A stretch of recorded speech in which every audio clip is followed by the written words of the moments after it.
Everyone assumes the same thing when they hear you're spending Christmas alone. They picture sadness, silence. You scroll through happy family photos, wondering what went wrong.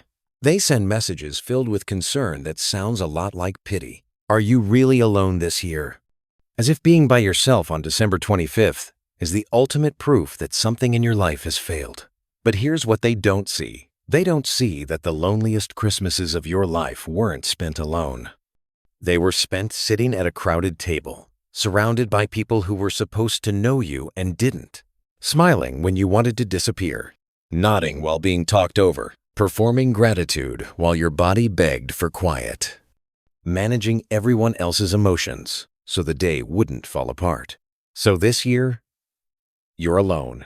And for the first time in a long time, you're not lonely. There's no tightness in your chest when you wake up. No rehearsing conversations in your head. No calculating how long you're expected to stay. Just silence and relief. This isn't isolation. This is honesty, because being alone is very different from being unseen. And psychologically, choosing solitude can sometimes be the healthiest response to a space that never felt safe in the first place. This is the psychology of people who spend Christmas alone. Long before you ever spent Christmas alone, you learned something important at those family tables. You learned that holidays weren't really about connection. They were about roles. Maybe you were young, sitting there with something you wanted to say, a thought, a story, a feeling that felt big to you. But every time you tried to speak, someone interrupted. You learned that being quiet kept things smoother. Or maybe you opened a gift that didn't fit you at all, not because it was cheap, but because it proved no one had actually paid attention. You smiled anyway.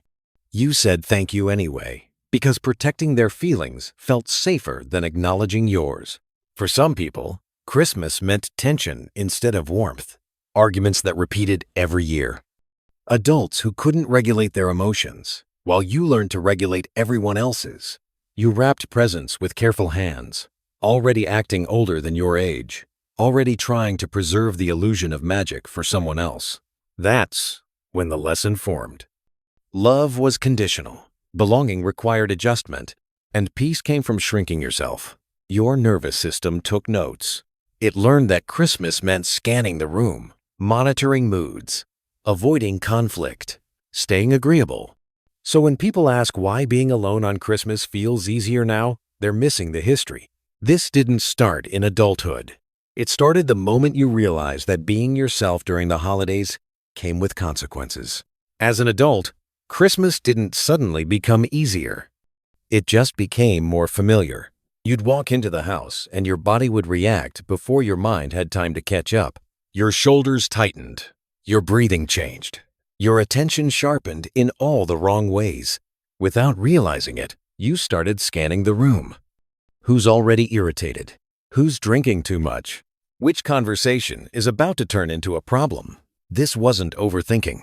It was pattern recognition. The questions came quickly. So, what are you doing with your life now? Are you seeing anyone? When are you going to settle down? Each question framed like curiosity, but carrying the weight of expectation. You answered carefully. Not truthfully, strategically, because the full truth would require nuance. And nuance has never been welcome at the Christmas table.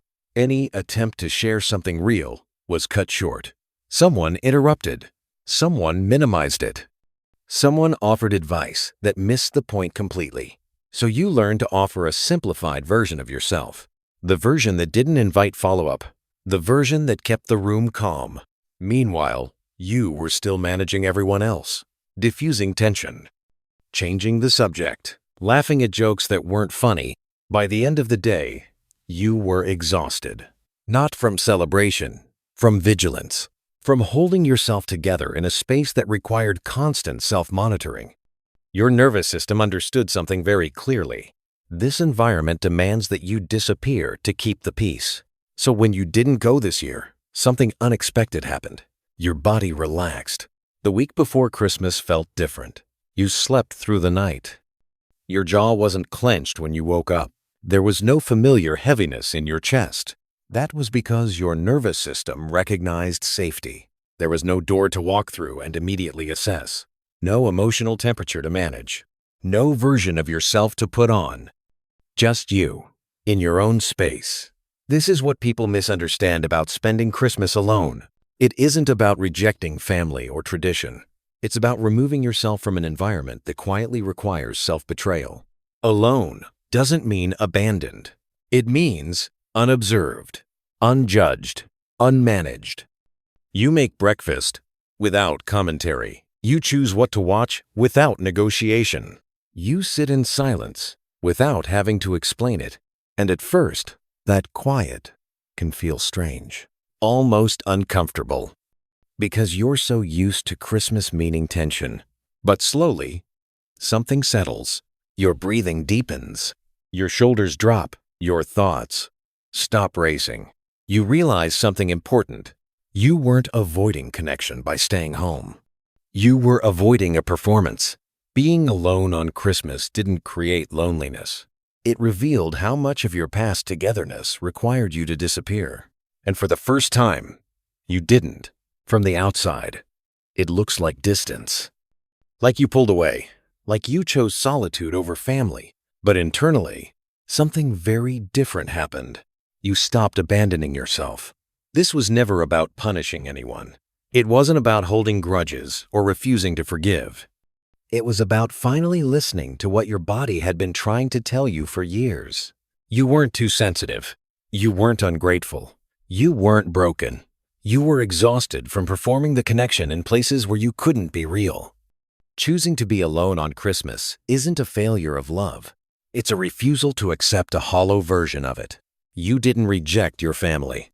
You rejected the role that required you to shrink, to stay quiet, to disappear so everyone else could feel comfortable.